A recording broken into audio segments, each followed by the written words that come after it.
Selamat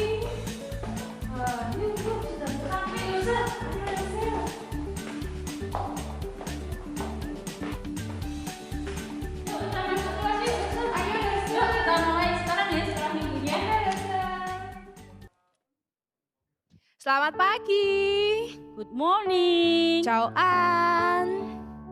Anak-anak sudah pada kangen ke gereja nggak? Pastinya kangen ya Lause. Lause juga kangen. Iya Lause kangen banget sama Kangen sama anak-anak nggak sih? Kangen banget dong Lause. Ya udah, sebelum kita mulai ibadah kita, mari kita berdoa.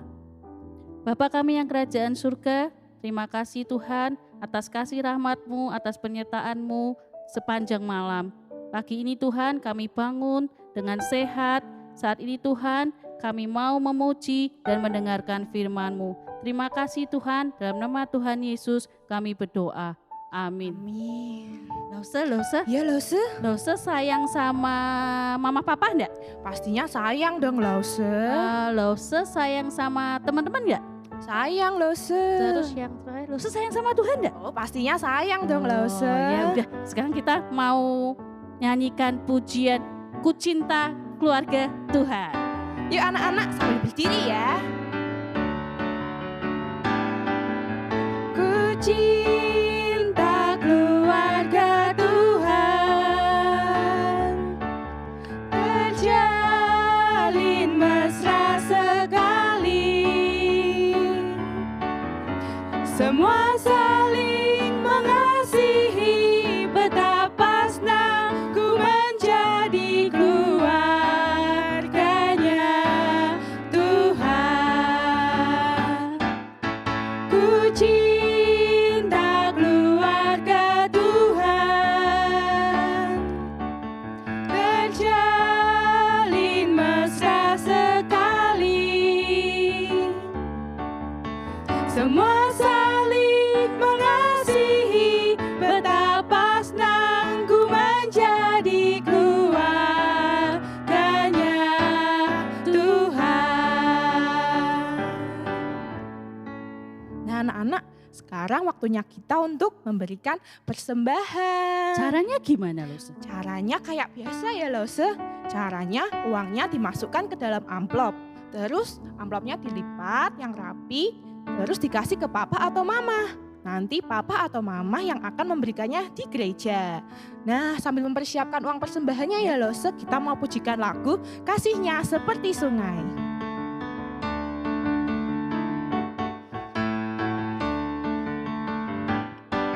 Kasihnya seperti sungai, kasihnya seperti sungai, kasihnya seperti sungai di hatiku.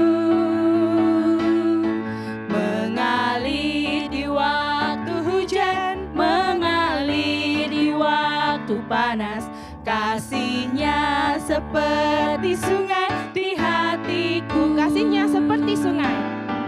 Kasihnya seperti sungai, kasihnya seperti sungai, kasihnya seperti sungai di hatiku. Mengalir di waktu hujan, mengalir di waktu panas, kasihnya seperti sungai di hatiku. Marilah anak-anak, sebelum kita mendengarkan firman Tuhan, kita angkat pujian Aku Mengasihi Engkau Yesus.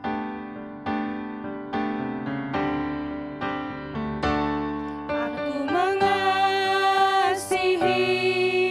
Engkau Yesus dengan segenap hatiku. Aku mengasihi Engkau Yesus dengan segenap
Halo anak-anak, masih semangat ya ibadah sekolah minggu di rumah? Sebelum mendengarkan firman, ayo kita berdoa dulu. Lipat tangan dan tutup mata kalian.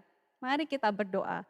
Tuhan Yesus, terima kasih buat hari ini kami boleh beribadah lagi sekolah minggu di rumah. Tuhan berkati kami, berilah kami hati untuk mendengarkan firman-Mu. Dan juga Tuhan tolonglah kami supaya kami dapat melakukannya. Dalam nama Tuhan Yesus kami berdoa. Amin. Anak-anak, sebelum Lose bercerita hari ini, kita nyanyi dulu bersama-sama ya, mengikut Yesus keputusanku.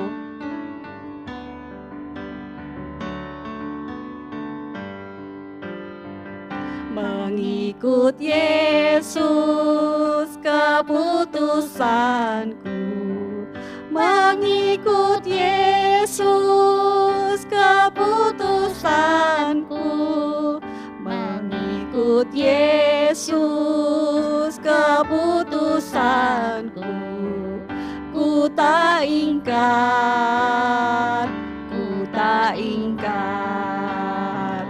Mengikut Yesus keputusanku, mengikut Yesus keputusanku, mengikut Yesus keputusanku, ku tak ingkar, ku tak ingkar.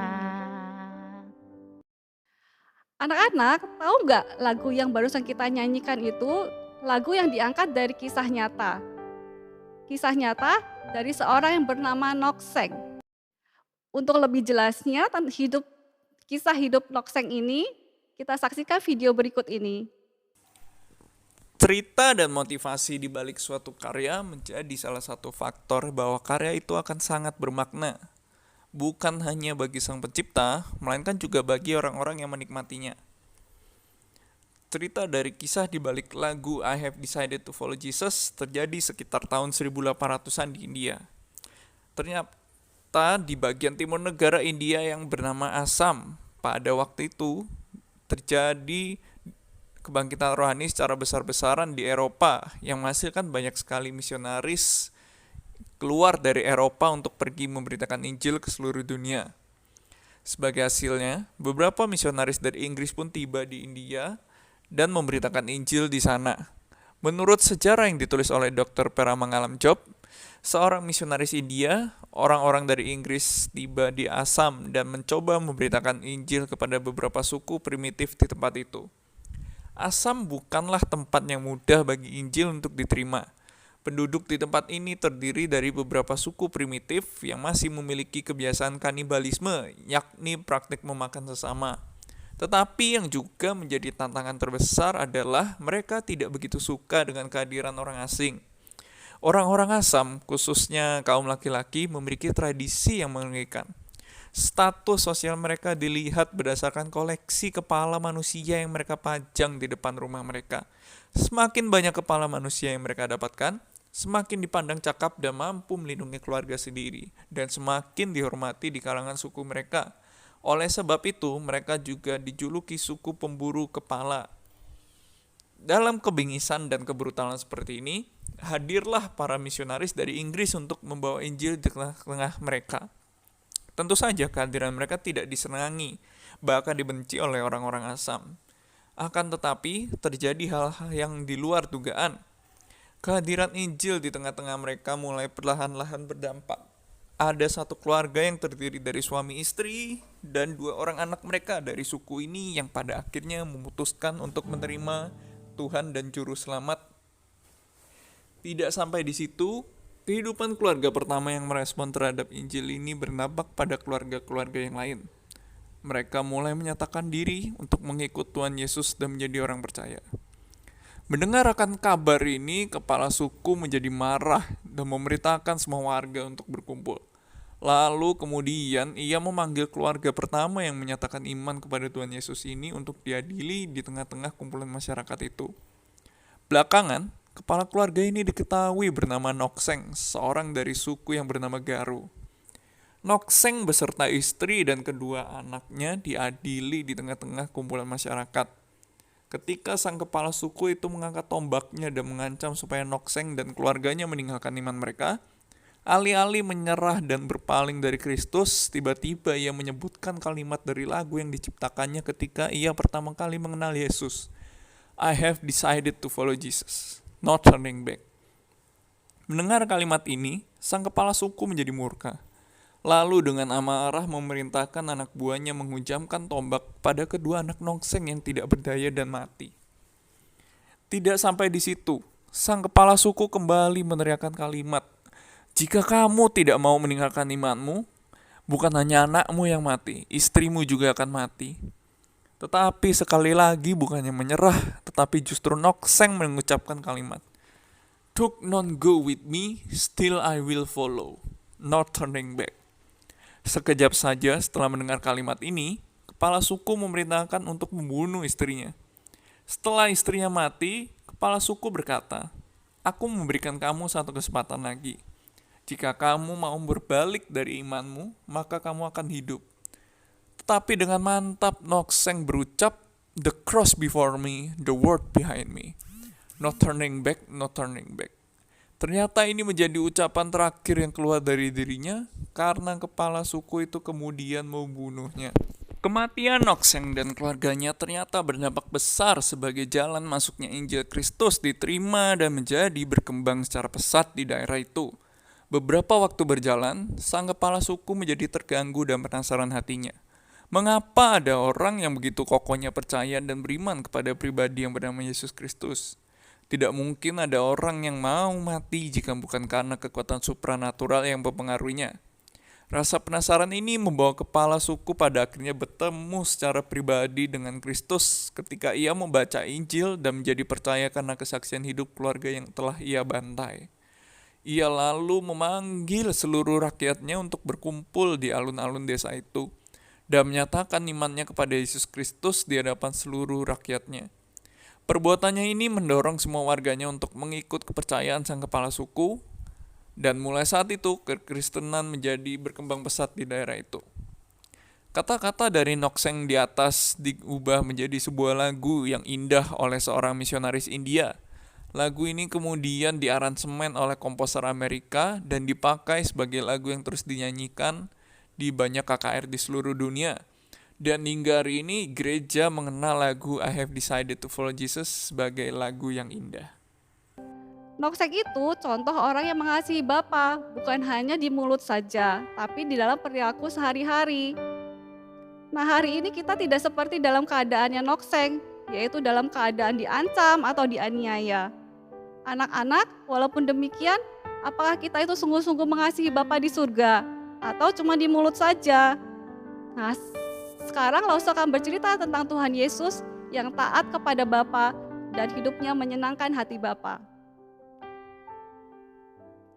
Halo anak-anak, masih semangat kan sekolah minggunya di rumah? Kali ini Lause ditemani oleh teman baru. Siapa ya namanya?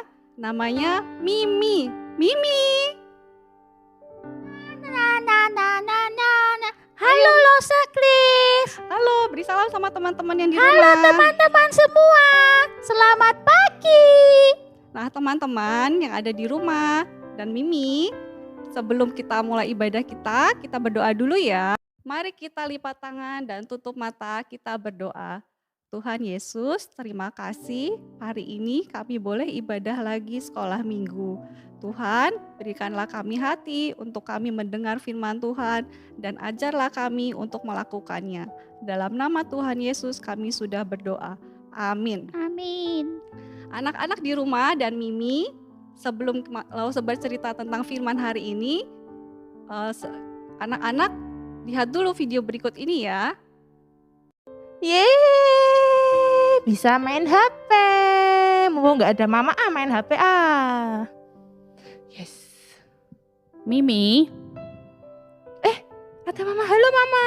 Mimi, apakah Mimi sayang sama mama? Sayang dong mama, masa nggak sayang sih? Beneran. Beneran dong. Kalau sayang sama mama, sekarang kerjain PR kamu ya. Halah Ma, PR nanti aja lah Ma. Mimi lagi main HP nih loh Ma, seru banget. Mesti begitu. Nanti Ma, nanti bisa lah. Ya udah, Mama kasih waktu kamu 5 menit ya. Kerjain, Ya. habis itu kerjain PR kamu ya. Iya. Mama tinggal masak dulu ya. Iya Ma, dadah. Yes, bisa main HP. Yes, main HP lagi. Cu. Yeay, menang. Asyik. Main lagi yang lain. Mimi, Halo Mama. gimana? PR-nya sudah dikerjain belum? Aduh, belum Ma. Masih main HP ini loh Ma, nanggung Ma. Bentar lagi selesai. Sudah lebih dari 5 menit loh ini. Aduh Ma, PR-nya nanti aja deh Ma. Main lagi dulu aja. Udah, Bentar sekarang lagi. Mama HP-nya diambil aja. Udah sana, cepat kerjain PR kamu loh ya. Mama aja, Awas Mama kamu aja. ya. Nggak mau Ma, Mama. Nah anak-anak, setelah kita lihat video tadi, apakah Mimi itu sayang nggak? Sayang ya sama mamanya? Enggak sayang loh, Se. Kenapa Mimi? Lah disuruh buat PR malah main game. Nah betul itu anak-anak ya. Mimi yang tadi di video itu disuruh mamanya kerjaan PR, dia tidak mau, malah ngegame. Kalau anak yang sayang sama mamanya pasti dia taat. Seperti yang dilakukan Tuhan Yesus. Nah Tuhan Yesus ngapain ya? Nah sekarang kan Lausa akan bercerita. Anak-anak pada waktu itu di tepi sungai Yordan banyak sekali orang berkumpul. Di tengah orang banyak itu ada yang berseru-seru. Hai, ayo bertobatlah, berilah diri kalian dibaptis. Kerajaan Allah sudah dekat. Dibaptis itu apa sih loh, Se? Dibaptis itu artinya dibersihkan dengan air. Oh iya, di gereja kita ada loh baptisan juga. Jadi yang dibaptis di gereja kita itu ada orang dewasa dan juga anak-anak. Kalau anak-anak mereka dibawa oleh papa mama mereka. Lalu Pak Pendeta akan memercikan ke air ke kepala mereka. Nah itulah tandanya bahwa kalian percaya kepada Tuhan Yesus. Sekarang anak-anak boleh tanya ke mama papa kalian, saya sudah dibaptis apa belum ya Ma, Pa? Loh, Se, yang berseru-seru tadi siapa sih? Nah itu namanya Yohanes, atau yang lebih sering kita kenal sebagai Yohanes Pembaptis. Yohanes Pembaptis ini dalam setiap kali melayani, dia selalu berseru-seru kepada orang banyak supaya mereka mau bertobat dan dibaptis. Nah orang-orang yang dibaptis oleh Yohanes ini bisa aja orang yang berdosa, tidak taat sama Tuhan. Nah contohnya mereka yang suka mencuri, mereka yang suka bohong, mereka yang suka memukul teman-temannya. Nah mereka sekarang ini mau dibaptis oleh Yohanes. Nah setelah dibaptis, mereka yang tadinya suka memukul temannya, tidak mau memukul temannya lagi. Tadinya suka berbohong, tidak mau bohong lagi. Nah itulah tandanya bahwa mereka hidup baru di dalam Tuhan, hidup yang mau mengasihi Tuhan. Nah setelah itu muncul Tuhan Yesus di tengah kerumunan itu. Loh, Se, Tuhan Yesus juga dibaptis. Iya, Tuhan Yesus ternyata mau dibaptis loh. Padahal kan yang dibaptis itu orang yang nakal-nakal, orang yang berdosa. Kok Tuhan Yesus juga dibaptis? Iya, Yohanes pun heran kok Tuhan Yesus mau dibaptis ya. Padahal Yohanes itu juga tahu bahwa Yesus tidak berdosa. Nah ternyata anak-anak, Tuhan Yesus mau dibaptis karena Tuhan Yesus ingin merasakan pengalaman yang sama dengan orang-orang banyak itu, yaitu dibaptis sebagai tanda hidup baru yang mengasihi Tuhan Yesus. Nah setelah Yesus dibaptis, muncul suara dari langit. Engkaulah anakku yang kukasihi, kepadamu aku berkenan. Suara siapakah itu loh, Se? Itu suara Bapa di surga. Jadi Bapa di surga ingin menunjukkan kepada orang-orang bahwa Tuhan Yesus itu hidupnya taat kepada Bapa. Jadi Bapa sangat mengasihi Tuhan Yesus. Nah anak-anak, setelah Lause bercerita tadi, apakah anak-anak mau hidupnya juga taat? Hidup yang menyenangkan untuk Tuhan. Mimi mau. Mimi tahu nggak caranya bagaimana? Ya Mimi harus nurut sama orang tua tuh loh, Se. Gak boleh pukul-pukul teman. Nah betul itu Mimi. Bisa juga teman-teman mengasihi kakak adik, mengasihi mama papa. Kalau mama papa suruh apa, harus segera dilakukan. Seperti mengerjakan PR yang tadi itu ya, mengerjakan tugas sekolah. Kalau mama papa suruh kerjakan ya langsung dikerjakan. Tidak boleh bohong. Tidak boleh apalagi ya. tidak boleh memukul teman, tidak boleh berebut mainan. Tidak boleh main game terus. Oh, betul juga itu Mimi. Kebanyakan main game, nanti tugas sekolah nggak selesai kan? Nah anak-anak, itulah tanda hidup baru yang sudah bertobat dan yang sudah dibaptis. Nah, sekian dulu cerita dari Lause hari ini. Mari kita lipat tangan, tutup mata. Anak-anak boleh ikut Lause berdoa ya. Tuhan Yesus, terima kasih Terima kasih buat firman-Mu buat firman-Mu hari ini. hari ini. Saya mau Saya mau hidup taat hidup taat pada Tuhan. pada Tuhan. Saya mau Saya mau hidup hidup menyenangkan menyenangkan hati Tuhan. hati Tuhan. Dalam nama Dalam nama Tuhan Yesus, Tuhan Yesus, saya berdoa. saya berdoa. Amin. Amin.